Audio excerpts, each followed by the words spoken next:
Halo semuanya, ketemu lagi dengan Kucing Premium. Di kesempatan kali ini gue bakal bahas sebuah komik horor dari Junji Ito, judulnya Smash. Smash kalau diterjemahkan ke dalam bahasa Indonesia artinya hancur. Sebuah arti yang cukup mengerikan. Gak ada yang kepengen hancur, terutama hatinya. Bener nggak? Tapi gue punya trik biar kata smash gak lagi terasa mengerikan. Triknya adalah dengan ditambahi kata potato setelahnya. Jadi smash potato. Gak serem lagi kan? Malah jadi enak, bikin perut kenyang. Kembali ke komik Smash. Ini adalah kumpulan cerita horor sebanyak 13 cerita. Kenapa jumlah ceritanya 13? Mungkin karena 13 itu sebelum 14. Atau karena 13 biasanya diidentikan dengan horor, Friday 13 misalnya. Atau karena 13 justru bisa mendatangkan kebahagiaan, kayak gaji ke-13. Smash sendiri adalah cerita terakhir yang ada di komik ini.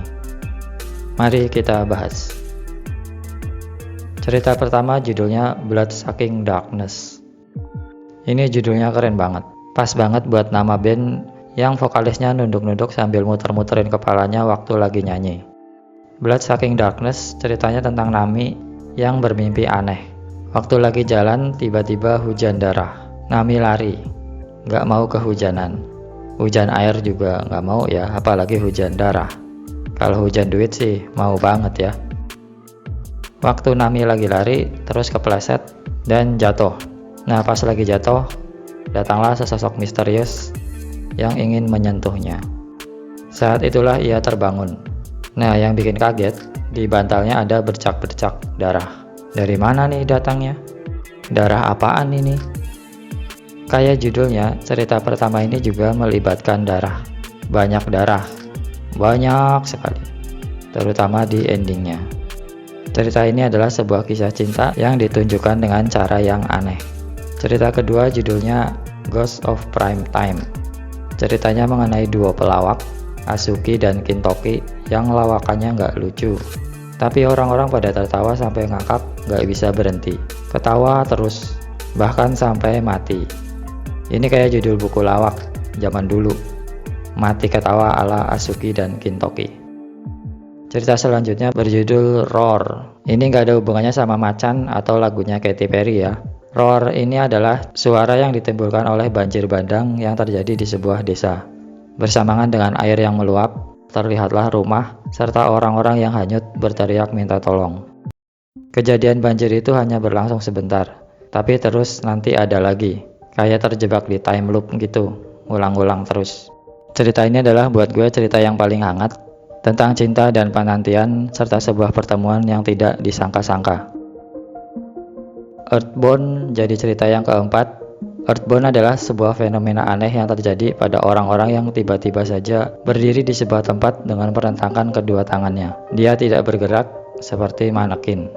Orang-orang ini berdiri di sembarang tempat. Ada yang di pinggir jalan, di bawah pohon, di dalam rumah, pokoknya di mana saja. Earthbound ini adalah salah satu cerita yang paling suram. Seiring dengan terkuaknya misteri mengapa orang-orang jadi seperti itu. Ternyata itu bukan sebuah peristiwa yang acak. Kejadian ini diselidiki oleh Asano, seorang gadis yang sering berpindah tempat. Nggak disangka, kebiasaannya berpindah tempat ini ternyata ada hubungannya dengan fenomena aneh tersebut. Selanjutnya cerita tentang permintaan maaf yang ditolak berjudul Death Row Doorbell. Seorang pembunuh berusaha meminta maaf kepada anak dari orang tua yang telah dia bunuh. Tapi anaknya nggak mau memaafkan karena terlanjur sakit hati. Pembunuh itu setiap hari datang ke rumah anak itu, meskipun dia sebenarnya sedang ada di penjara menunggu hukuman mati. Death Row Doorbell adalah sebuah cerita kelam tentang bagaimana rasa sakit hati bisa membuat orang-orang berubah. Mungkin memang benar bahwa orang jahat awalnya adalah orang baik yang tersakiti. Meski menjadi jahat bukanlah cara yang tepat untuk menyembuhkan rasa sakit, terutama sakit encok. 3 buah cerita selanjutnya saling berhubungan satu sama lain, tentang wahana rumah hantu. Gue nggak terlalu suka sama rumah hantu, Daripada pergi ke rumah hantu, mending ke rumah kamu. Cerita itu judulnya The Mystery of the Haunted House, yang dilanjutkan oleh The Mystery of the Haunted House Soichi version dan Soichi Beloved Pet. The Mystery of the Haunted House ceritanya tentang dua anak kecil yang penasaran ingin melihat wahana rumah hantu tapi nggak ada uang. Lalu mereka berdua pergi ke sana malam-malam dengan harapan bisa menyelinap ke dalam dan ketahuan sama pemilik rumah hantu itu. Tapi oleh pemilik rumah hantu itu kemudian keduanya diizinkan masuk dan terjadilah horor yang sebenarnya. Kemudian ceritanya dilanjutkan oleh The Mystery of the Haunted House Soichi version. Ini ceritanya tentang Soichi, yaitu orang yang punya rumah hantu tersebut. Kemudian Soichi Beloved Pet adalah masih tentang cerita masa kecil Soichi, tapi kali ini melibatkan kucing. Tapi kucingnya jadi serem. Bagi yang punya kucing, sebaiknya pas baca bagian Soichi Beloved Pet ini disarankan jangan baca bareng-bareng ya. Nanti kalau kucing yang ngikutin bisa kacau banget dah. Di cerita rumah hantu ini juga ada penampakan paling menyeramkan dari semua cerita di buku ini. Sosok makhluk yang mengerikan dan jahat. Pokoknya penampakannya serem banget.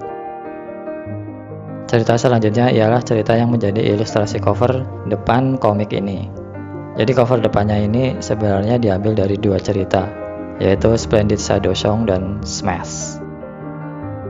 Splendid Shadow Song ceritanya tentang seorang yang pertama kali dengar lagu, terus lagunya muter-muter terus di kepala, gak bisa hilang.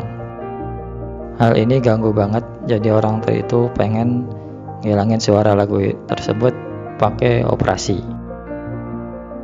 Sementara Smash ceritanya tentang sejenis selai yang enak banget kalau dimakan. Pokoknya mantap jiwa. Rasanya nggak ada duanya lah.